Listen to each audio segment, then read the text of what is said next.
안녕하세요. 오늘도 사연살롱을 찾아주셔서 감사합니다. 저는 60대 중반의 여성이에요. 고등학교를 졸업하자마자 결혼을 했어요.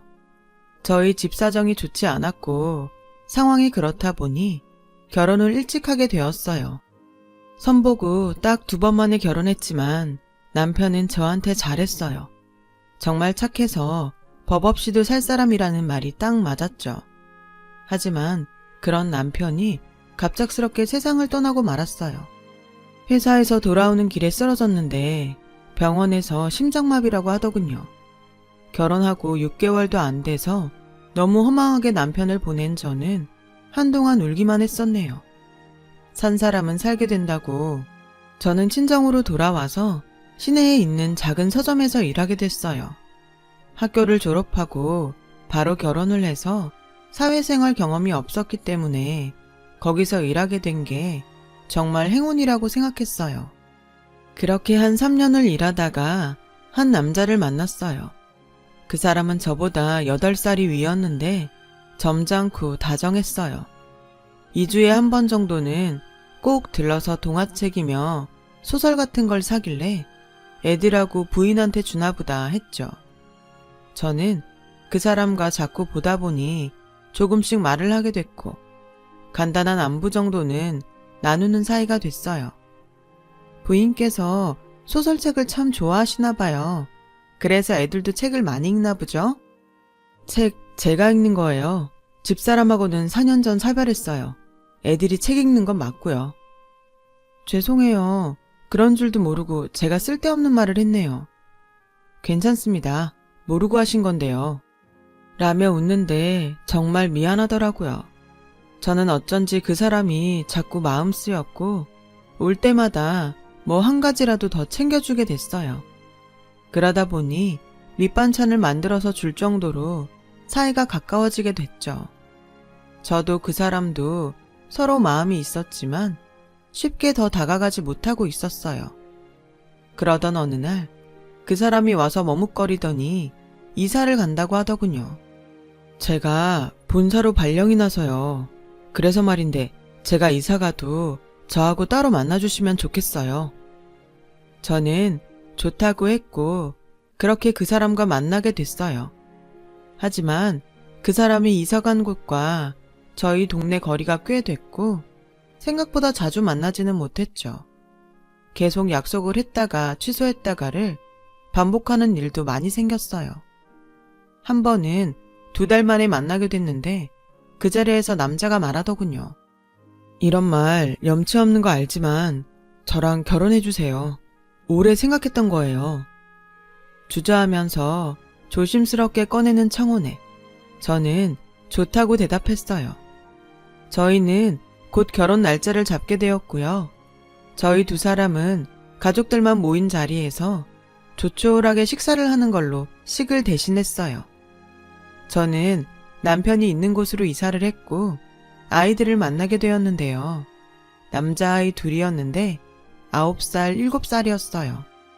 처음에는 둘 다 낯을 가리느라 말도 잘 안 하고 피해 다니더니 며칠 지나자 곧 제게 안기기도 하고 어리광도 부리더라고요. 저는 아이들을 위해서 최선을 다하기로 했어요. 친엄마를 여의고 한동안 외로웠을 걸 생각하니 그렇게 딱 갈 수가 없더라고요. 음식도 먼저 애들 입맛에 맞춰서 만들고 옷이며 침구나 생활 필수품들도 낡은 건 바꾸고 부족한 건 채웠죠. 남편은 그런 제게 진심으로 고마워했어요. 내가 하느라고 했는데도 못한 게 많았나 봐. 진짜 애들한테서 광이 난다. 좋은 엄마가 되어줘서 고마워. 내가 친엄마만큼은 안 되겠지만 할 수 있는 한 최선을 다할 테니까 너무 걱정 말아요. 결혼하고 3달 정도 저는 남편과 애들과 함께 정말 행복한 시간을 보냈어요. 그러다가 저희 가족에게 큰 문제가 닥쳐왔어요. 애들 외할머니가 나타난 거였어요. 평일 오후에 갑자기 들이닥친 애들 외할머니는 저희 집안은 아무리 출가 외인인 딸이 낳은 자손이어도 남의 손에서 자라게 못합니다. 라고 못을 박더니 바로 운전기사를 시켜서 애들 짐을 싸게 하더라고요. 저는 너무 놀라서 어쩔 줄 모르고 있다가 남편 회사로 전화를 했어요. 놀란 남편이 서둘러 집에 왔지만 이미 애들 외할머니가 짐을 다 챙겨서 간 후였어요. 휑하니 빈 애들 방을 본 남편은 허탈한 한숨을 쉬더군요. 사별한 남편의 아내는 꽤 잘 사는 집안 딸이었다고 해요.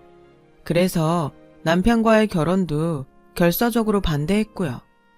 결혼 후에 아내가 친정의 발길도 끊고 살았는데 병으로 시한부 선고를 받고서야 다시 연락을 했다는군요. 애들 외할머니는 자기 딸을 데려다가 죽게 만들었다고 그렇게 남편을 원망했다고 하더라고요. 아내가 죽고 나서는 아이들을 데려가겠다며 그렇게 난리였고요. 견디다 못한 남편은 그 집 모르게 본사에 발령 신청을 내서 몰래 이곳으로 왔다는 거였어요. 웬만하면 당신은 모르길 바랬어. 괜히 신경 쓰게 하고 싶지 않았는데 이렇게 이사한 데까지 찾아내서 올 줄은 몰랐네. 어쩔 수 없이 다음날 애들 하교하기 전에 애들을 데리러 학교에 갔더니 이미 외가에서 데려갔다는 거였어요. 하루아침에 아이들을 못 보게 돼서 너무 당황했어요. 남편은 그 집에 찾아가서 무릎 꿇고 빌기까지 하며 아이들을 보내달라고 했지만 애들 외할머니는 꿈쩍도 하지 않았어요. 저와 남편은 그래도 언제든 아이들을 볼 수 있겠지 하는 희망을 갖고 매일 잠도 제대로 못 자면서 아이들을 생각했죠. 그렇게 몇 달이 지나고 어느 날 오후에 아이들이 집에 왔더라고요. 성우야, 진우야, 이게 얼마만이야? 어떻게 지냈어? 왜 이렇게 말랐어? 아이들은 몇 달 만에 꽤 얼굴이 말라 있었고 그걸 보니 눈물이 나더라고요. 외할머니네 밥이 너무 맛이 없어. 엄마가 해주는 볶음밥 먹고 싶어서 왔어. 저는 큰애의 말을 듣고 두말 않고 볶음밥을 만들어서 아이들에게 주었고 애들은 정신없이 먹었어요. 저는 천천히 먹으라며 따뜻한 보리차를 주고 아이들 등을 쓰다듬었죠. 엄마, 나 외할머니네 가기 싫어. 여기서 살고 싶어. 외할머니네는 하면 안 되는 것도 너무 많고 마음대로 웃지도 못하게 하고 말도 크게 못하고 맨날 공부만 해야 돼. 라고 큰애가 말하자 작은애도 자기도 가기 싫다더군요. 그래, 아빠 오시면 엄마랑 아빠가 외할머니한테 얘기할게. 저는 남편에게 전화해서 애들이 와 있으니 집에 빨리 오라고 했어요. 그러면 난 먼저 애들 외할머니네 갈게.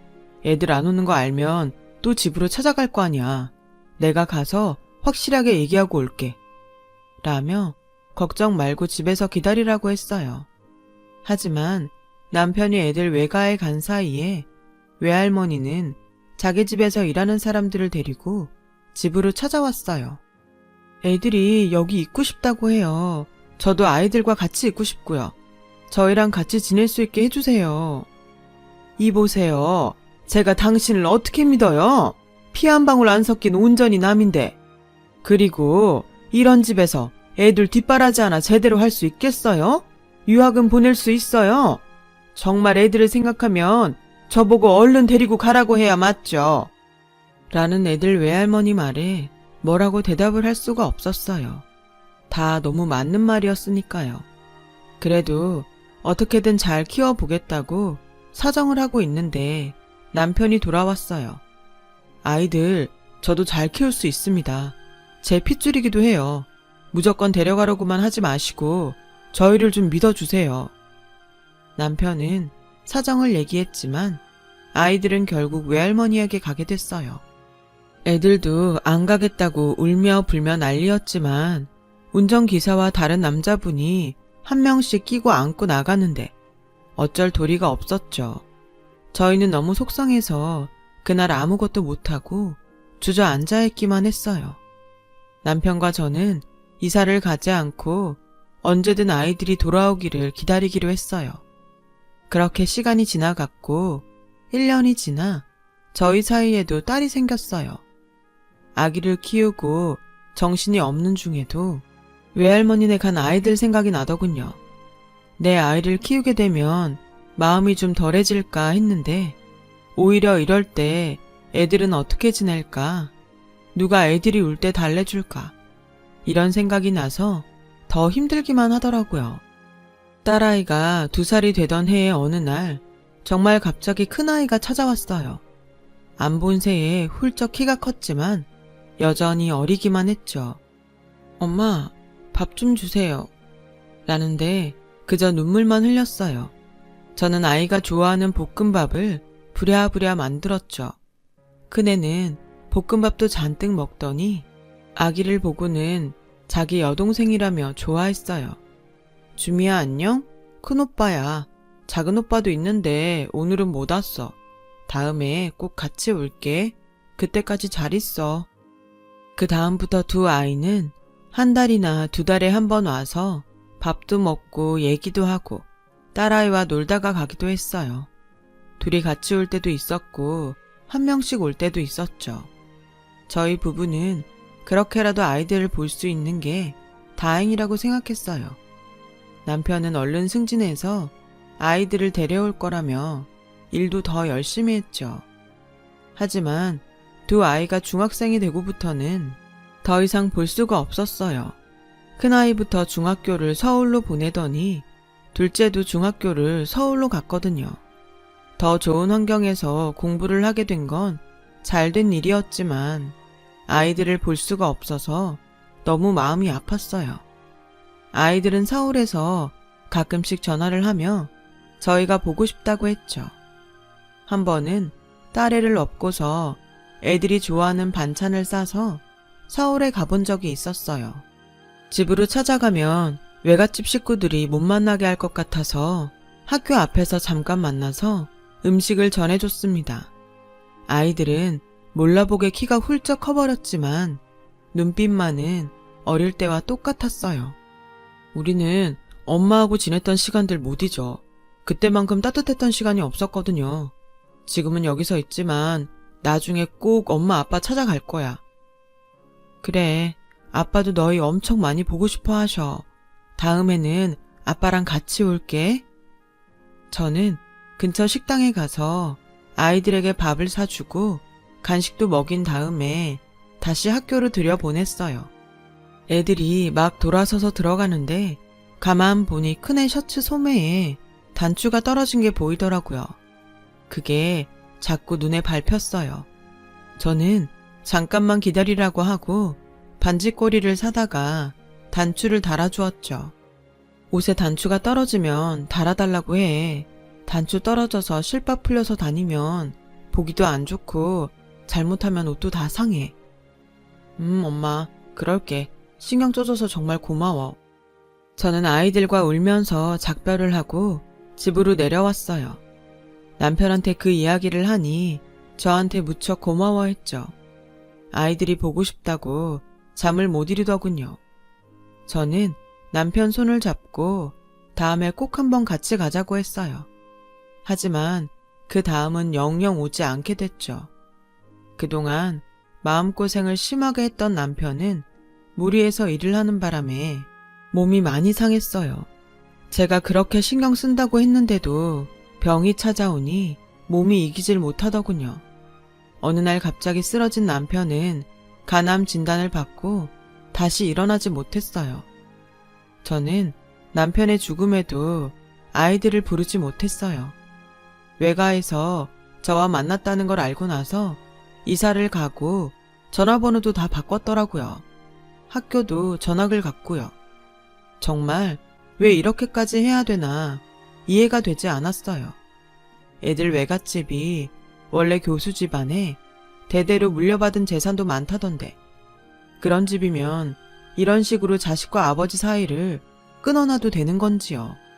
대체 교수식이나 돼서 교양은 어디로 쌓은 건지 정말 화가 나더군요. 남편의 장례식이 끝나고 혼자서 화를 낼 만큼 내고 나니 남은 건 저와 딸아이가 먹고 살아야 되는 문제였어요. 어떻게든 딸애와 잘 살아야겠다는 생각만 하기로 했어요. 그래야 나중에 우연이라도 남편 아들들을 만나도 떳떳하고 당당할 것 같았거든요. 아이를 잘 키우기 위해서 보험에서 우유 배달까지 안 해본 게 없었어요. 우선 돈을 모아야 뭐라도 할 수 있을 것 같아서 아껴 쓰고 돈을 모았죠. 저는 그렇게 모은 돈으로 작은 식당을 냈어요. 아이들이 제가 해준 밥을 잘 먹던 게 생각이 나서였죠. 딸도 4학년이 돼서 학교에 있는 시간이 길어질 때였어요. 저는 아이가 중학생이 되면 좋은 교육을 받게 하고 싶은 욕심에 더 열심히 일을 하며 하루하루를 버텼어요. 하늘이 도우셨는지 식당이 잘 돼서 아이가 고등학교 갈 때는 규모가 꽤 커졌어요. 딸아이 교육에 온 힘을 쏟았고 딸이 원하는 대로 미술을 공부하게 해줬어요. 학원도 보내고 따로 선생님도 붙여주고 할 수 있는 건 다 했죠. 예체능은 재능이 있어도 뒷받침을 잘 못해주면 잘 할 수 없다고 생각했거든요. 다행히도 딸은 실력이 있었는지 스스로도 열심히 하더니 대학에 합격했어요. 딸이 대학에 들어갈 무렵에 저는 몸이 약해져서 식당 주방에서는 손을 떼고 카운터만 보게 됐어요. 아빠도 없는 딸, 저까지 잘못되면 안 되지 싶어서 건강관리를 열심히 하게 되더군요. 딸은 대학을 졸업하고 대학원에 진학했고 그림 전시회도 하게 됐죠. 그런데 식당에 문제가 생겼어요. 음식이나 경영에 문제가 있는 건 아니었는데 제 식당 자리를 탐내는 부동산 업자가 문제였어요. 식당을 넓히면서 작은 1층짜리 건물을 산 건데 옆 건물을 사면서 제 건물까지 사고 싶어 하더라고요. 미안한데 저는 이 건물 못 팔아요. 제가 정말 피땀 흘려서 모은 돈으로 처음 산 거예요. 여기서 우리 딸 미술 공부시키고 대학 보내고 대학원도 갔어요. 그런 데를 제가 어떻게 쉽게 팔아요. 그리고 우리 가게 이래 보여도 단골도 많아요. 그러니까 더 좋은 데로 가셔서 장사하시라는 거죠. 그러면 단골도 더 많아질 텐데 왜 이렇게 고집을 피우세요? 제가 돈 드린다잖아요. 아니, 건물이 여기만 있는 것도 아니고 제가 안 판다는데 왜 그러세요? 다른 건물 알아보시면 되잖아요. 그렇게 돌려보냈는데도 자꾸 찾아오더군요. 그러더니 하루는 어깨가 떡 벌어진 무섭게 생긴 남자들까지 데리고 들어왔고 저는 너무 무서워서 경찰에 신고를 하게 됐죠. 일을 이렇게까지 만들자 저는 너무 화가 났어요. 내가 힘없는 아줌마 같아서 얕보는 것 같은데 그렇게 나 협박한다고 안 통하니까 그렇게 알아요. 라고 일부러 더 큰 소리를 치며 말했죠. 한동안은 나타나지 않아서 포기했나 했어요. 그런데 얼마 후 웬 모르는 남자가 불쑥 와서는 저에게 제 식당을 산 사람이라며 가게를 비워달라는 거였어요. 아니, 그게 무슨 소리예요? 여긴 내 가게고 제가 판 적이 없는데요? 무슨 소리세요? 저는 분명히 여기랑 옆 건물 주인이라는 사람한테 샀어요. 라고 계약서를 보여주는데 눈앞이 캄캄해졌어요. 분명 우리 가게가 맞는데 다 위조한 서류더라고요. 그 사람은 그 사람대로 자기는 돈을 다 냈다며 어떻게 해달라고 했지만 가게를 뺄 수도 없고 아무것도 해줄 수가 없었죠. 남자는 옆에 건물과 저희 가게를 다 헐고 새 건물을 지을 거라고 하더군요. 알고 보니 저희 가게 쪽에 건물을 다시 짓는 데가 많아서 부동산 투자를 하는 사람들이 눈독을 들이고 있었다고 해요. 부동산 업자가 비싼 값에 팔려고 했는데 그게 잘 안 되자 저뿐 아니라 주변 상가에까지 사기를 치고 어디론가 잠적한 거였어요. 이 문제를 어떻게든 해결해야 했죠. 주변에서 먼저 변호사를 만나라고 하더군요. 그런데 어떤 변호사가 좋은지 전혀 모르겠어서 무작정 나갔어요. 강남의 법원 주변으로 변호사 사무실이 많다는 얘기를 들었거든요. 그러다가 너무 익숙한 이름의 간판을 발견했어요. 바로 큰아들인 전성우라는 이름이었어요.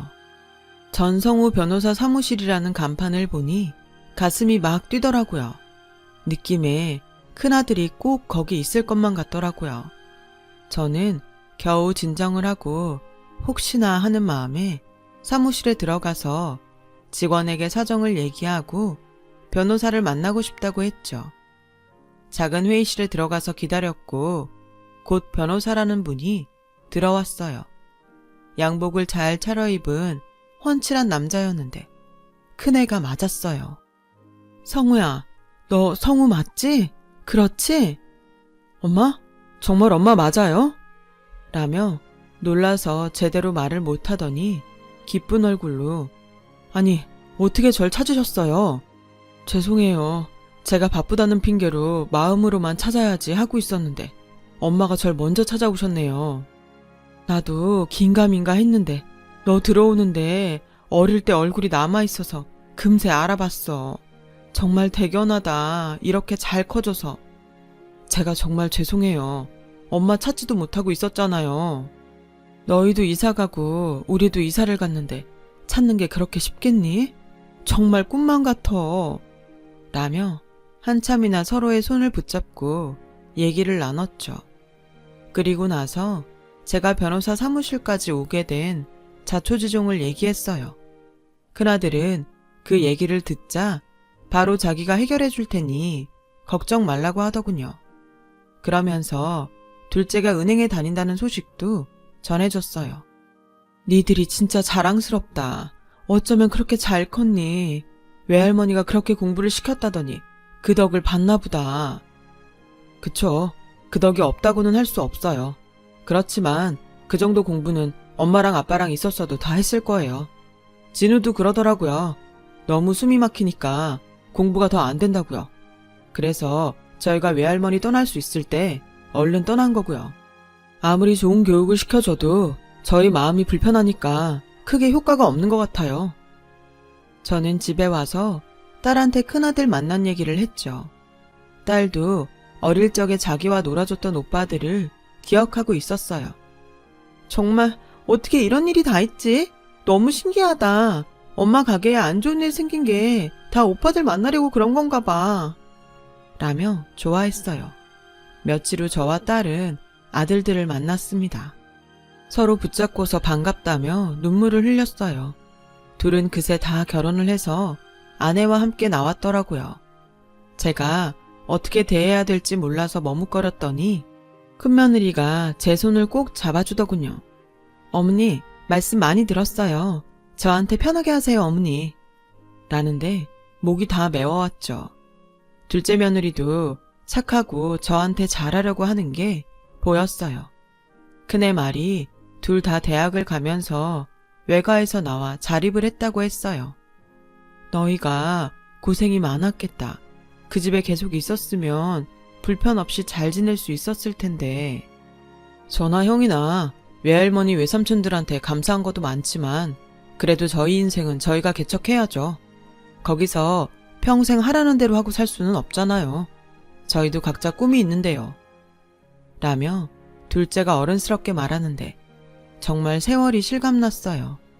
항상 형보다 볶음밥을 더 먹으려고 하던 아이의 모습은 보이지 않았으니까요. 엄마, 걱정 마세요. 그런 사기꾼 잡을 수 있을 거예요. 알아보니까 그런 식으로 사기를 친 게 몇 건 돼서 이미 경찰이 수배를 쳤더라고요. 혹시 가게 산 사람하고 법적 분쟁이 생기더라도 제가 다 알아서 할 거니까 마음 푹 놓으세요. 엄마 가게 뺏길 일은 없을 거예요. 정말 고맙다. 나는 너희랑 몇 달밖에 살지 못했고 그저 마음으로 니들이 잘 살기만 바란 것밖에는 없는데 이렇게까지 해주니 몸둘 바를 모르겠어. 라고 하자 둘째가 무슨 그런 말씀을 하세요. 저희가 가장 외로울 때 엄마가 오셔서 정말 좋았어요. 계속 엄마랑 살고 싶었는데 저희가 너무 힘이 없었죠. 힘이 없기는 엄마 아빠도 마찬가지였잖아. 미안하다. 아빠가 돌아가셨는데도 부르지도 못하고. 라고 하니 큰아들이 그런 말씀 마세요. 엄마 잃고 저희한테 집착이 심하셨던 탓에 외할머니가 너무 지나치셨던 거죠. 라며 저를 위로해 주더군요. 그날 저와 딸은 잃어버렸던 가족을 다시 찾았답니다. 그리고 서류를 위조해서 제 가게 건물을 판 사기꾼도 잡았고요. 다행히 건물을 산 사람이 조치를 취하기 전에 잡아서 저희는 그 사람과 별다른 문제 없이 지나갈 수 있었어요. 가게 문제가 해결된 후에 저희 가족은 다 함께 모여서 남편에게 성묘를 갔어요. 늘 저와 딸만 있는 자리였는데 아들들의 며느리들까지 함께하니 마음이 꽉 찬 것 같고 든든하더군요. 나중에 들으니 애들 외갓집은 여전히 잘 살긴 해도 외할머니 외삼촌 돌아가시고서 자식들이 서로 재산 다툼을 하다가 다 뿔뿔이 흩어졌다고 하네요. 그런 거 보면 그 집이 꼭 자식들 교육을 잘했다고만은 볼 수 없는 것 같아요. 애들이 왜 그렇게 거기서 나오고 싶어 했는지 좀 알 것 같기도 했죠. 그렇게 다시 애들을 만나고 서로 왕래하면서 산 게 벌써 10년이 다 돼가네요. 저는 여전히 가게에서 카운터를 지키고 있어요. 자식들이 이제 힘드니 그만 좀 하라고 했지만 저에게는 딸도 키우고 아들들도 만나게 해준 가게라서 쉽게 포기가 안 되네요. 제 힘이 남아 있을 때까지는 계속 가게를 꾸려가려고 해요. 제 얘기를 들어주셔서 다들 감사합니다. 모두 앞날에 좋은 일만 있으실 거예요. 다들 행복한 하루 되시길 기원할게요. 여러분, 사연 댓글에 응원과 현명한 조언 부탁드려요. 좋아요와 구독은 저에게 큰 힘이 됩니다. 오늘도 좋은 일 가득하세요.